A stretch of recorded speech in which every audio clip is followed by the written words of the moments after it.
Donald Trump and Joe Biden attack each other about most everything. If the other wins, they say, he's a threat to our freedom.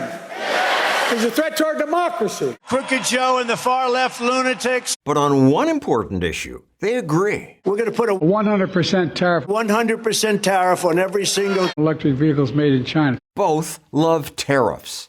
Since the competing politicians agree, you might think, boy, they must be doing the right thing. But Biden and Trump are just wrong. The idea of tariffs sounds good. Putting a 50% tariff on semiconductors made in China. Protect American businesses from foreign businesses. Protect American workers from cheap foreign workers. But the downside is that everything costs more. A tariff's a hidden tax. It means you pay more every time you buy or build something. And American companies, instead of devoting their energy and profits to innovating, focus on lobbying politicians, trying to keep their tariff protection. Some years ago, when it was mostly Donald Trump pushing tariffs, I made this video. You will have protection for the first time in a long while. Yes, a tariff protects some American steelmakers. But what about the millions of companies that make things from steel parts? They're all going to be hurt. Did we learn nothing when we saw the damage done when President Bush raised tariffs on steel? And consumers are going to be hurt. It's been allowed to go on for decades is disgraceful. Trade is always under attack. During the election, the bad guy was NAFTA. There has never been a trade deal as bad as NAFTA. Many Democrats agreed. NAFTA cost us jobs, 850,000 jobs. But he's just wrong. NAFTA's reduction in tariffs and trade barriers did good things for America. Millennials love avocado toast, avocado anything. Take the current avocado craze. Authentic, nutritious, creamy avocados. It wouldn't have happened without NAFTA, because in winter, American avocados are scarce. But in other parts of the world, avocados are in season year-round. Avocados from Mexico. Today, Mexico provides Americans with most of our avocados, and we pay less for them than we would have without international trade.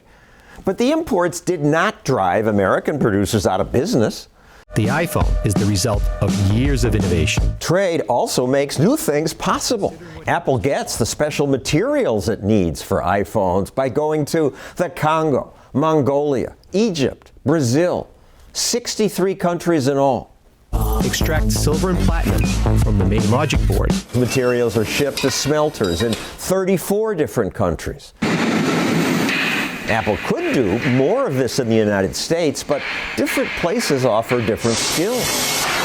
Turkey and China are good at smelting.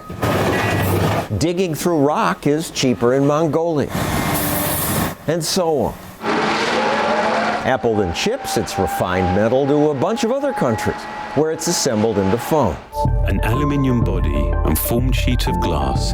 Still, that's just a shiny piece of metal, glass, and plastic without the software. For the first time, you can actually define the light in a scene. The highest paying jobs are those held by techies, most of them in America, who design the software and program the phone. This is iPhone 10. This phone is possible and affordable only because of global trade. This is a strike at the heart of Michigan.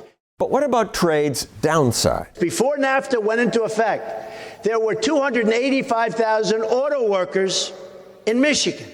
Today, that number is only 160,000. Trump is right.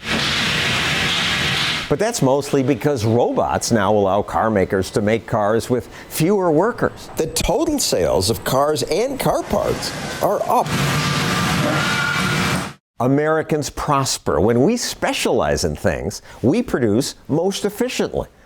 Things like high-end machinery, energy, intellectual property like movies, music,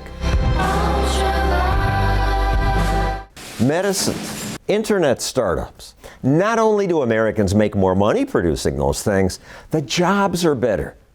Farming and factory work are much more dangerous and physically demanding. Would you rather your kids work here or in an air-conditioned office? Finally, Trade hasn't reduced the total number of American jobs. Today, a record number of Americans are working. It's time to stop applauding when politicians say ignorant things like this. Not only did I oppose NAFTA, I stood on picket lines with workers in opposition. He and those workers just don't understand what creates a better life for people. Yes, trade hurts some Americans, but many more are better off, much better off, because of trade. Thank you for watching this video. If you want to help us make more, click that button.